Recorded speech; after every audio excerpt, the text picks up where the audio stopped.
अहिल्यानगरमध्ये अफू शेतीचा पर्दाफाश, 47 लाखांचा मुद्देमाल जप्त. कर्जत तालुक्यात अफू लागवड करणारा आरोपी जेरबंद. अहिल्यानगर जिल्ह्यातील कर्जत तालुक्यात मोठी कारवाई करत प्रतिबंधित अफू लागवडीचा पर्दाफाश करण्यात आला आहे.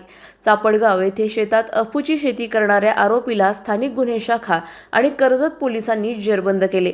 पोलीस अधीक्षक सोमनाथ घारगे यांच्या आदेशानुसार स्थानिक गुन्हे शाखेचे पोलीस निरीक्षक किरण कुमार कबाडी यांच्या मार्गदर्शनाखाली ही कारवाई करण्यात आली.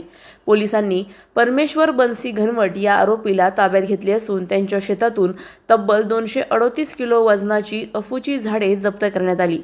या कारवाईत सुमारे 47,64,000 रुपयांचा मुद्देमाल जप्त करण्यात आला आहे. या प्रकरणी आरोपी विरोधात NDPS कायद्याअंतर्गत गुन्हा दाखल करण्यात आला असून पुढील तपास सुरू आहे.